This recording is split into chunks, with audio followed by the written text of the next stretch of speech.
अफगानिस्तान की team semifinal के लिए क्वालिफाई कर सकती है, नहीं कर सकती, किन टीमों के अगेंस्ट उनके जीतने के चांसेस ज्यादा हैं, इनकी प्रोबेबल प्लेइंग 11 क्या बनती है, क्या स्ट्रेंथ्स हैं, क्या वीकनेस हैं, इसका एनालिसिस मैं इस वीडियो में आपसे पेश करता हूं। देखिए, अफगानिस्तान की जो फर्स्ट चॉइस प्लेइंग 11 है, अगर आप उसको देखें तो ज्यादा चांसेस ये हैं कि गुरबाज और इब्राहिम जदरान ही ओपनिंग करेंगे। उनका पेयर ओडीआई में खासा अच्छा चल रहा है, T20s में भी काफी लंबे अरसे से। फिर 3 पे रहमत शाह होंगे और 4 पे अशमतुल्ला शाहिदी होंगे। ये दोनों मिडिल ऑर्डर बैटर जो कि उनके लिए थोड़ा स्टेबिलिटी प्रोवाइड करते हैं। और फिर आगे 5 से ऑलराउंडर स्टार्ट हो जाएंगे, जिसमें उमर जई होंगे, फिर गुलबदन नाइब हो जाएंगे, 7 पे नबी, 8 पे राशिद, और फिर 3 बॉलर जिनमें नूर होगा, गजनफर होगा और फारूकी होंगे। तो ये उनकी कुल मिला के अफगानिस्तान की प्लेइंग 11 बनेगी। अब इसकी अगर आप स्ट्रेंथ देखें तो जो पहली स्ट्रेंथ है वो ये है कि इनके पास ऑलराउंडर्स बहुत हैं। 4 ऑलराउंडर हैं, जिसमें 2 पेस बॉलिंग ऑलराउंडर आ जाते हैं, गुलबदन नाइब और उमर जई, और 2 स्पिन ऑलराउंडर आ जाते हैं, राशिद खान और मोहम्मद नबी। तो इस ऑलराउंडर की वजह से उनके पास ऑप्शंस बहुत हैं। बॉलिंग ऑप्शन तकरीबन 7 बॉलिंग ऑप्शन आ जाएंगे, 4 spin bowling option, 3 pace bowling option, और बैटिंग में भी तकरीबन 8 बैटर्स आ जाते हैं। तो बैटिंग डेप्थ लंबी हो जाती है इन ऑलराउंडर्स के आने की वजह से। और बॉलिंग में भी डिफरेंट कंडीशंस में डिफरेंट बॉलर्स सूटेबल हो सकते हैं। हम जैसे अगर पिच पे कोई न्यू गेंद हल्की फुल्की स्विंग हो रही है तो फारूकी के साथ उमर जई एक स्पेल करवा सकते हैं। अगर शुरू में टर्न है तो नई गेंद के साथ गजनफर को लाया जा सकता है। तो इस तरीके से करके एक फ्लेक्सिबिलिटी अफगानिस्तान की टीम में आती है। एक तो उनकी स्ट्रेंथ ये है, और दूसरी स्ट्रेंथ उनकी ओब्वियसली उनकी स्पिन बॉलिंग है। जैसे उनके पास 4 स्पिनर्स हैं, 4 क्वालिटी स्पिनर्स होंगे, गजनफर, नूर, राशिद, नबी।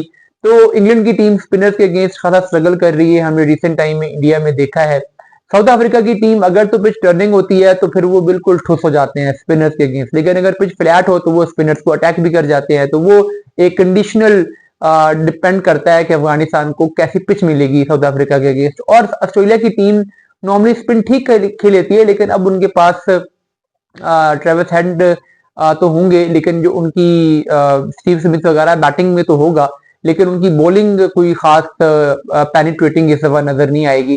तो ऑस्ट्रेलिया के अगेंस्ट भी अफगानिस्तान का इस तरीके से एक चांस बन सकता है। बहरहाल अगर आप इनकी वीकनेस देखें तो जो पहली वीकनेस है वो ये है कि इनके पास लंबी इनिंग्स खेलने वाले बैटर्स नहीं है। जब पाकिस्तान की पिचेस पे आपको फील होता है कि यार अगर 340 350 रन बनना है तो वो केम्यूज के जरिए से, छोटी छोटी इनिंग्स के जरिए से नहीं बन सकता। उसमें कोई ऐसा बैट्समैन हो जो 140 150 की इनिंग्स के लिए 100 दो बैट्समैन स्कोर कर दें, तो उस सिचुएशन में आप लंबे स्कोर की तरफ जा सकते हैं। लेकिन अफगानिस्तान की टीम में सिवाय ऊपर जो उनके ओपनर्स हैं, उसके अलावा कोई भी बैटर लंबी इनिंग खेलने वाला, 100 करने वाला बैटर नहीं है। एक तो इनकी ये वीकनेस है। दूसरी, इनके पास पेस बॉलर्स में ऑप्शन बहुत कम है। एक फारूकी है, लेकिन फारूकी के साथ कोई भी साथ देने के लिए प्रॉपर पेसर नहीं है। तो जो आप डेथ ओवर्स में आपको फास्ट बॉलर चाहिए होते हैं जो यॉर्कर्स करवा सके, वो बॉलर्स नहीं है। अगर सीमिंग कंडीशन होती हैं तो फिर भी उतने फारूकी के साथ कोई और सपोर्ट देने वाले प्रॉपर बॉलर नहीं है। तो फास्ट बॉलिंग एक वीक पॉइंट इनका रहेगा। अब ये देखो किन टीमों से जीत सकते हैं। अगर तो ये पिचेस होती हैं टर्निंग, यानी स्पिन होता है, तो फिर तो ये तीनों टीमों को हरा सकते हैं, ऑस्ट्रेलिया को भी, साउथ अफ्रीका को भी और इंग्लैंड को भी। स्पेशली साउथ अफ्रीका और इंग्लैंड के खिलाफ तो फिर इनका चांस बहुत ही ब्राइट हो जाएगा। ऑस्ट्रेलिया के खिलाफ स्टिल चांसेस कम होंगे, क्योंकि ऑस्ट्रेलिया स्पिन को थोड़ा सा बेहतर खेल लेती है।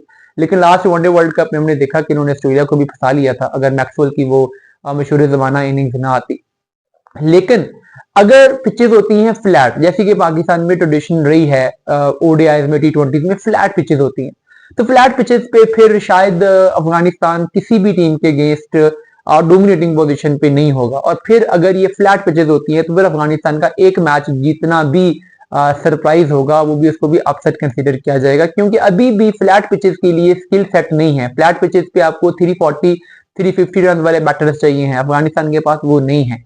फ्लैट पिचेस पे आपको ऐसे बॉलर चाहिए जो यॉर्कर करवा के बैट्समैन को रोक सके, आपके पास ऐसे बॉलर्स भी नहीं है। तो अफगानिस्तान फ्लैटेस्ट पिचेस पे स्ट्रगल करेगा। अगर पिचेस टर्निंग होंगी तो फिर अफगानिस्तान सरप्राइज दे सकता है, वो सेमीफाइनल में भी जा सकते हैं, अपना पूल टॉप भी कर सकते हैं। मैं चाहता हूं कि अफगानिस्तान की टीम आगे क्वालिफाई करे, क्योंकि एक्साइटिंग टीम है, फैंस हैं, एक इन्वायरमेंट बिल्ड होता है।